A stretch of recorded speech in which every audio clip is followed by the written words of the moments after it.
Hi there, everyone. I just wanted to touch base with everyone and share an experience that I had today, earlier today.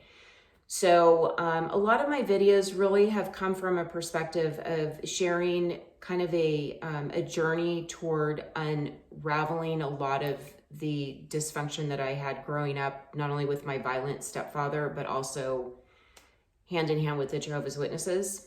And all those beliefs that I'm finding are, just BS, and there's nothing of true meaning for any of those beliefs.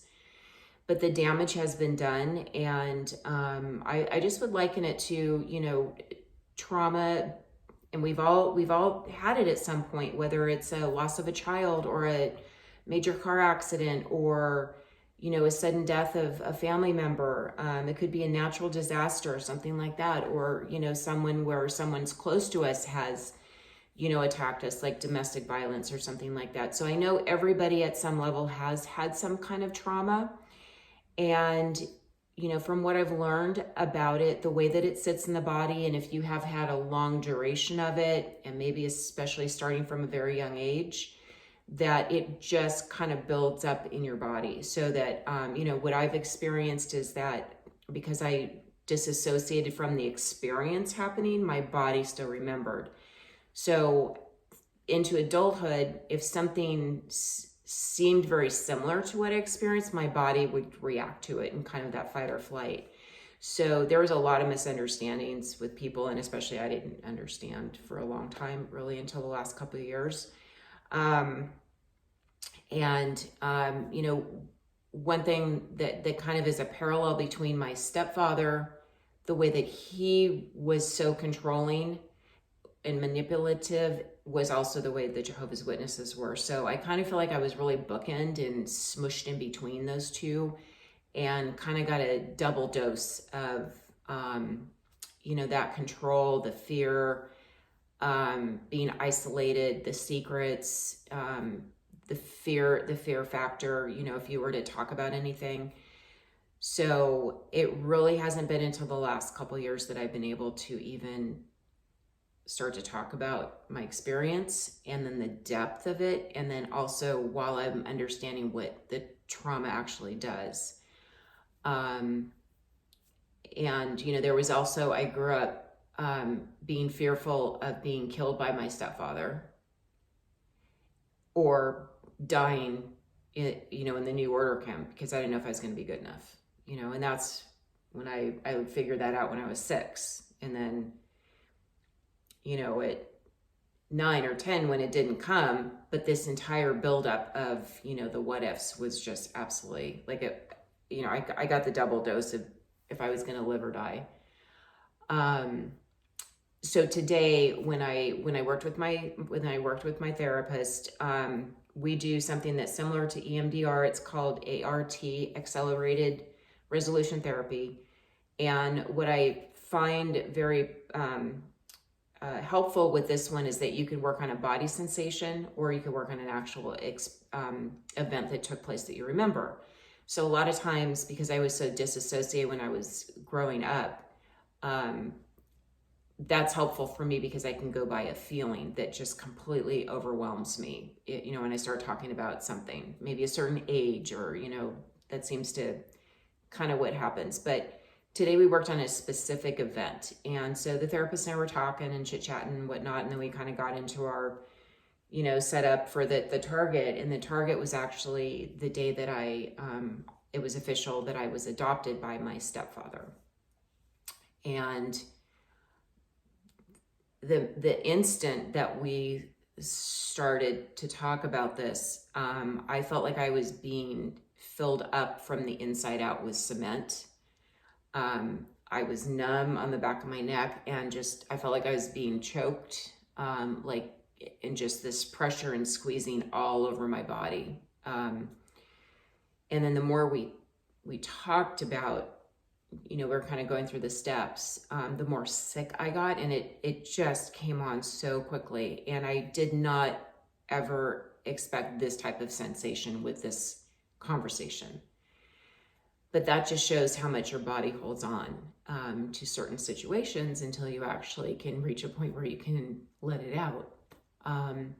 But this is, I would say, I was probably 9, so probably 1974, before the world was going to end. So there was a lot of pressure with that.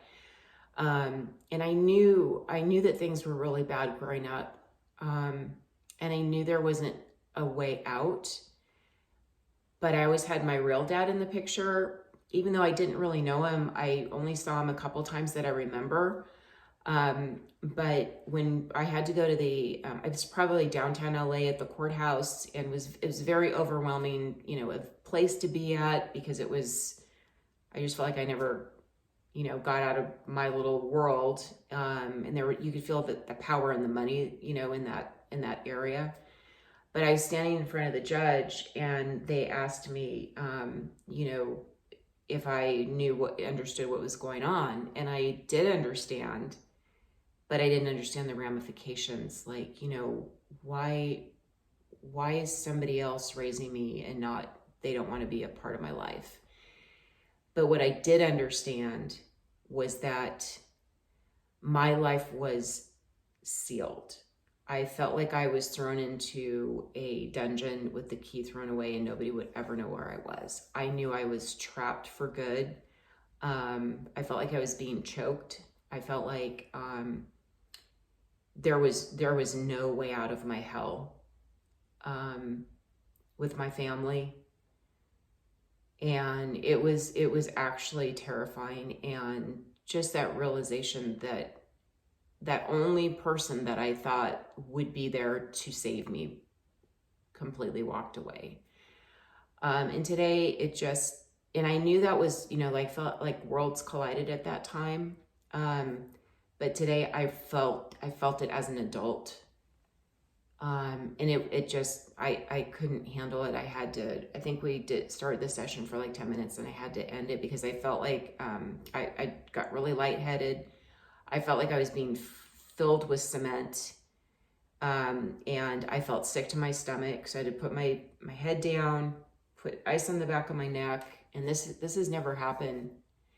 And I was looking around the room, there was no trash can in case I threw up. And so I got in the car, and I just started sobbing, and to the point where, my stomach was hurting. And I just realized that I wasn't going to be able to drive home. So I had to call my husband. This is the first time this has ever happened. And I just was kind of disoriented, probably disassociative.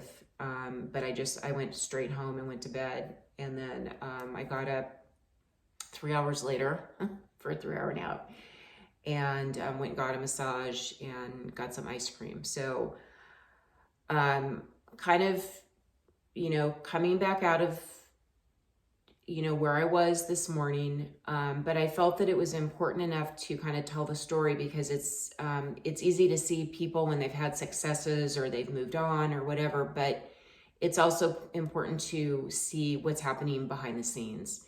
This is what